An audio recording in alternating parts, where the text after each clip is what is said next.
exciting, they're dynamic and so on, but it's not just because of that. I think a really nice way to think about cities is that cities are essentially matchmakers. And those of you that are familiar with economic geography literature, regional economics literature, will know this terminology about labour pools, infrastructure, sharing and knowledge spillovers. So it's about the way that firms and households alike find it really useful to locate in cities. If you're a household, then you find that there's more choices for your labour that you're offering. If you're a firm, you find that you've got shared infrastructure. If you're looking for warehousing, cold storage, transport infrastructure, you find those predominantly in cities. You can see this is a map of Vietnam.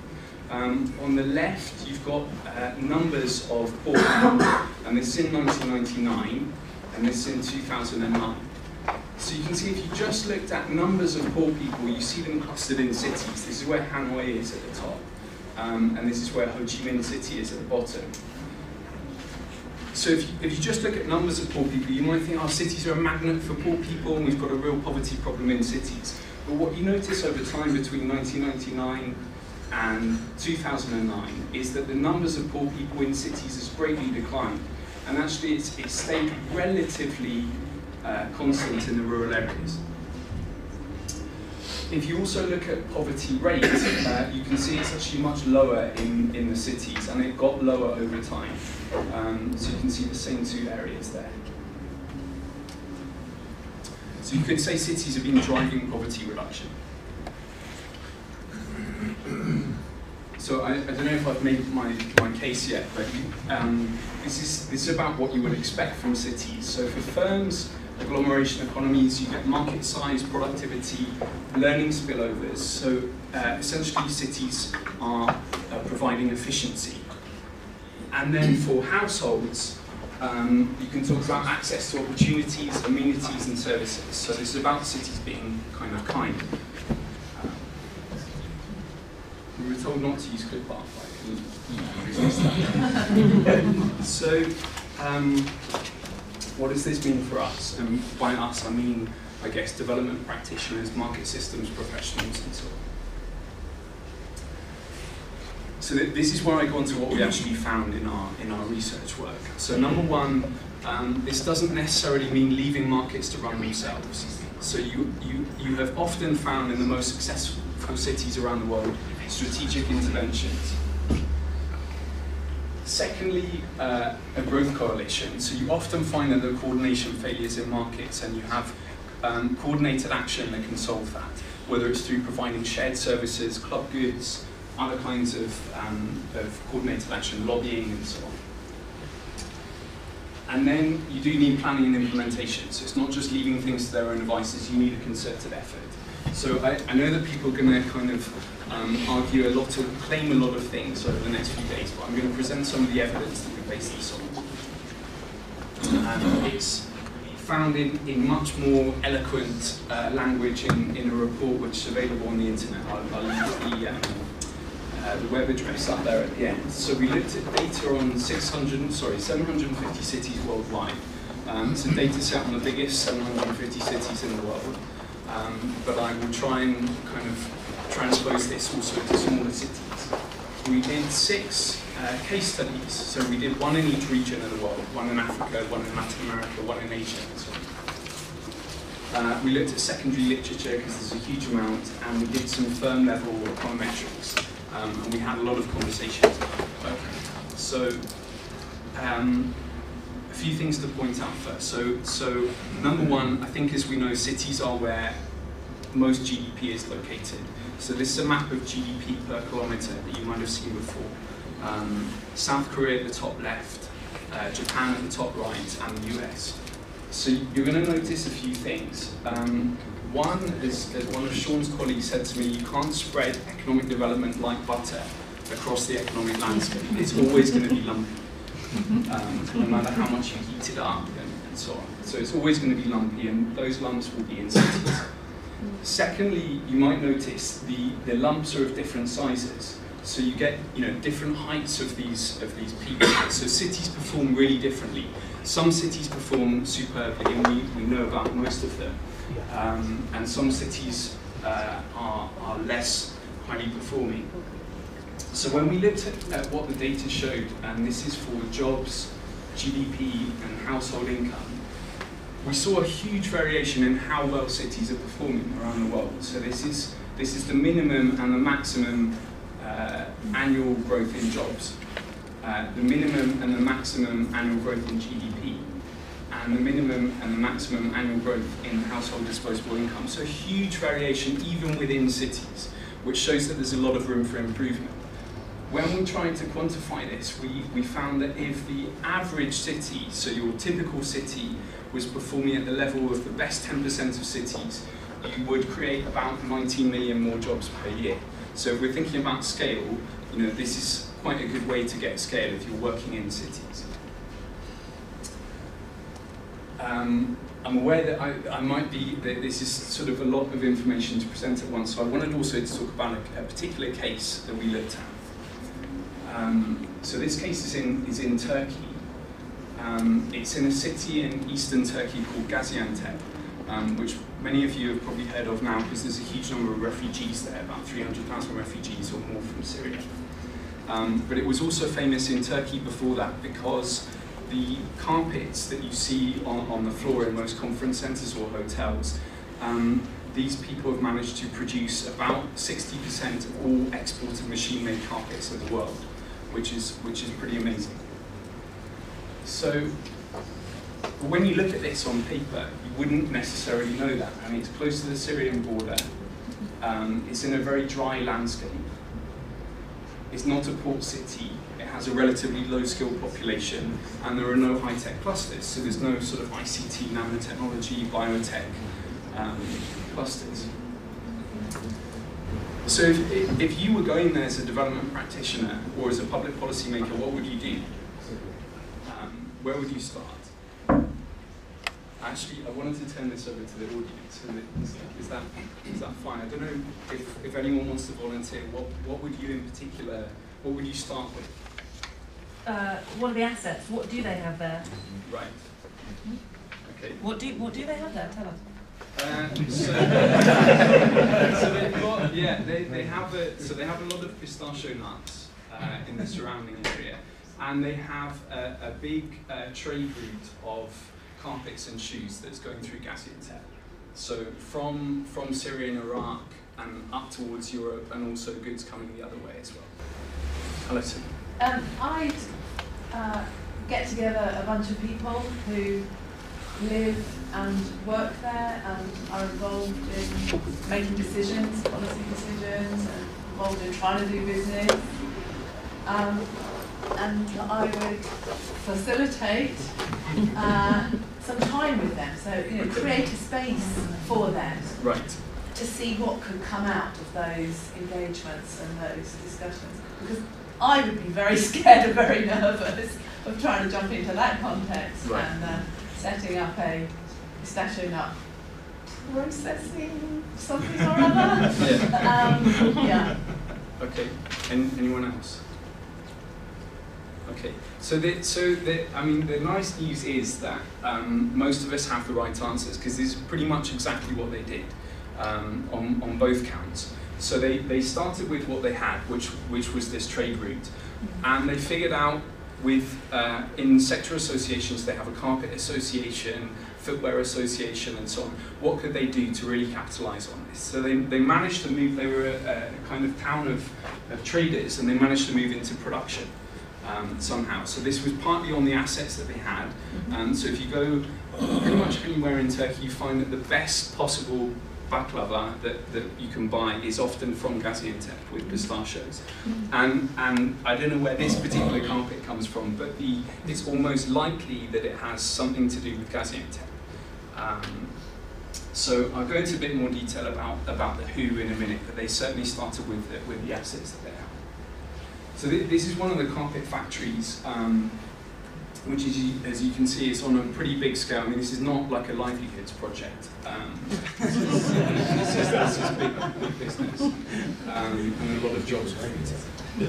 So in 2003, this is one of the 5 industrial zones. So this is 2003, and this is only 11 years later. So you can see, I mean, these are not warehouses, these are all factories. And you can see, I mean, really dramatic changes in 11 years, which I think is what what most of us are looking for. So they export to 175 countries. I won't read this out completely, but I mean, exports is a big feature. Number 9 for economic growth in that particular decade and in the world, and average annual GDP growth of 6.3%. So they grew from about 4,500 GDP per capita to about 6,000 GDP per capita in a short number of years. Okay. So what patterns do we observe from that story? So number 1, it was not about hairdressers and kind of local professions. It was about tradable goods and services. It was about carpets, baklava, footwear, and so on. We looked at the data globally, and we found that in the top 10% of cities, the annual employment growth, it was really being driven by tradable goods and services. That's the orange bar chart here. And in the other 90% of cities, they're more or less neck and neck. So if you really want to be a high-performing city, this is where your bets might be. And that's for a couple of good reasons. So one, because you expand the local economic pie, because you're bringing more income. These are, by tradable, we mean things like light manufacturing, agribusiness goods, tradable services, if it's in ICT, financial services, and so on. It's not going to be plumbers, carpenters, restaurants, hairdressers, things that you can definitely do better locally, and you can contribute to the tradable sectors, but it's not necessarily going to like structurally increase the size of your local economy. I mean, how many meals can you have in one day? There's only, all the population are only going to have 3 meals in one day, so you might get a bit more income if you have a better restaurant, but you're not going to end up massively growing the economy through that. If you look at this, so this is from Addis Ababa, it's another way to make the same point. It is not to say that trade will dominate the economy. So this, in Addis, there are only about 20% of all jobs, tradable goods and services. So this is industry and agriculture, about 20%. And the rest are consumer services, transport, public services, and so on. But they account for a much greater share of GDA, or GDP, or regional domestic product. So you can see industry and agriculture here, about 50% of GDP, but only 20% of jobs. So you won't necessarily find that this is a huge job created directly, but it's going to be a big job creator indirectly in all these other sectors as well. Secondly, how does this change at different levels of income? So across the top here, you've got the per capita income level of the city. This is using the 750 cities data. And you can see as you move up the income level, you first get a rise in manufactured goods, but only up to about 2,500 GDP per capita. After that, it's pretty flat, actually. So these cities are managing to get more income just by doing what they're already doing better. So if you take the Turkish example, for example, they're moving from basic, they're moving from agriculture and so on into baklava and agribusiness, but then and some carpets, and then here they're going to get much better at doing more finely designed or whatever machine-made carpets. So they're going to increase their income level, but without moving into nanotechnology, which you only get up here. And then Shawn was asking me to look at different sizes of cities. So what happens in smaller cities, in secondary cities? This is data from India, and it's color-coded by the size of the city. So I mean, this is pretty common sense, but at least this gives us some kind of data backup on what we think is true, which is that agriculture and forestry, mining and so on is a bigger feature in smaller cities, but then in larger cities it's all about ICT, high tech. I mean, so this is like, it's completely common sense, but we tried to just put an analytic face to this. In terms of size of city, you would often get a number of different value chains, a kind of diverse mix, and in small cities they would tend to specialize. So if you're a practitioner, you might not be looking for a huge number of value chains in a smaller city. Even one can make a big difference when you're talking about tradable goods and services. Shall I speed up a bit? No, you're fine. Okay. So what do the cities actually do? How do they get this? And this is where we were coming to. So I don't want to add like yet another conceptual framework, because you guys already have that with the donut and all the rest of it. But and a lot of it is overlapping. But we looked at institutions and regulations, infrastructure and land, skills and innovation, and enterprise support and finance. I think that the key thing that we wanted to underline was the way that these were really targeted to the needs of three different sources of firm level growth. So you've got the growth of existing firms, the attraction of new investors, and the creation of new startups. So it was all about having these different buckets of policy interventions, but making sure that they're very closely focused on solving a problem. So it wasn't just infrastructure for the sake of infrastructure, it was infrastructure that was going to be particularly suited to carpet manufacturing firms. The plot sizes were the right size, they were going to have the transport infrastructure they particularly needed to get to the port. You know, this kind of thing, it was quite strongly focused on what carpet firms needed. But secondly, across all the cities we looked at, there was no single ideal set, and that's kind of suggested by what I just said. We were interviewing here location advisory services firms and investment promotion agencies, and we found that, so we asked them, what do you find firms are asking for? What are they looking for? And we just tried to classify by the kind of firm that they were. So some investors are seeking lower costs, that's efficiency seeking. Some investors are seeking access to big markets. So if you go to Johannesburg or Lagos, that's your market access seeking.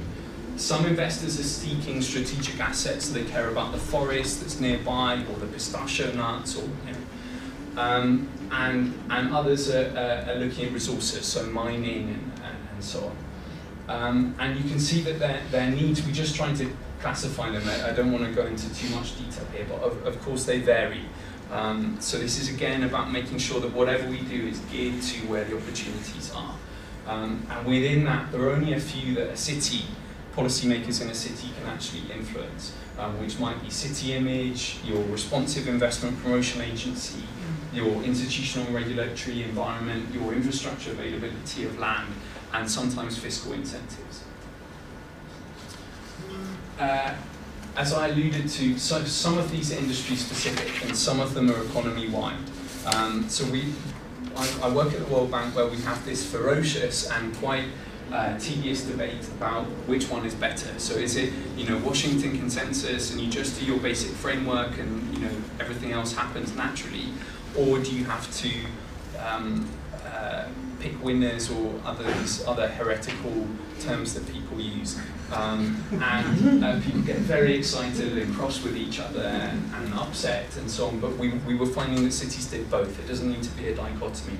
You can make it easier for all kinds of business to set up, and you can also do something which is really going to help out your carpet firms which need a particular boost on whatever. So that's fine. Okay, so who does it? And this comes to Alison's point.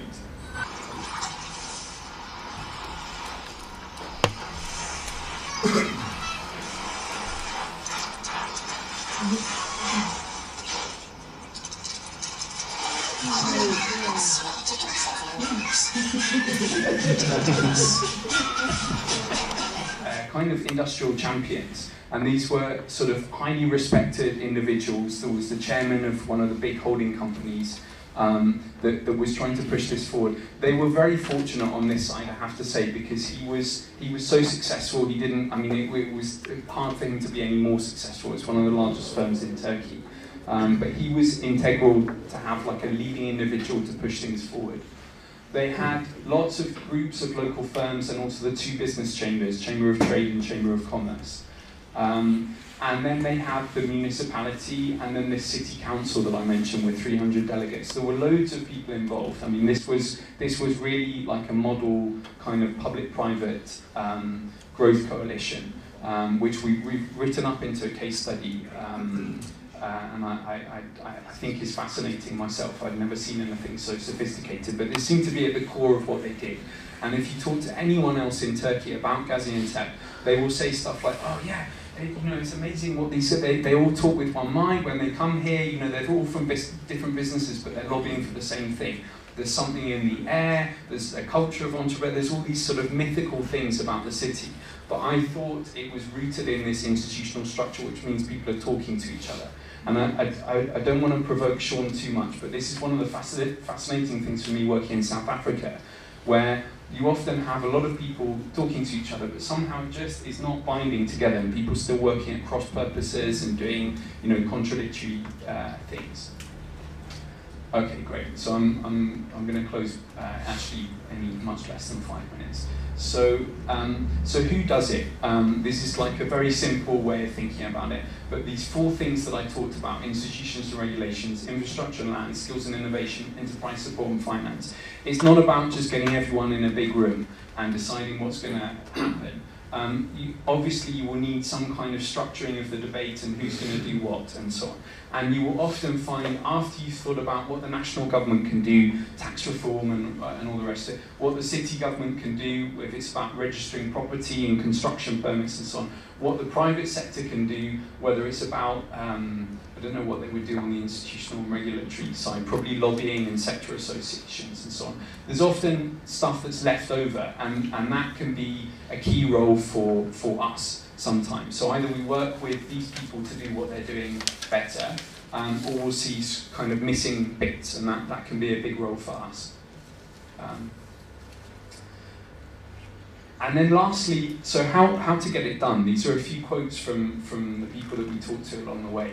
So, and this is really at the city level. I don't know, I think this is sort of, this is beyond the market systems bit. It's not just one project, but if you're in a city, what are some of the kind of key failings that you often see when you're putting these kind of strategies into action?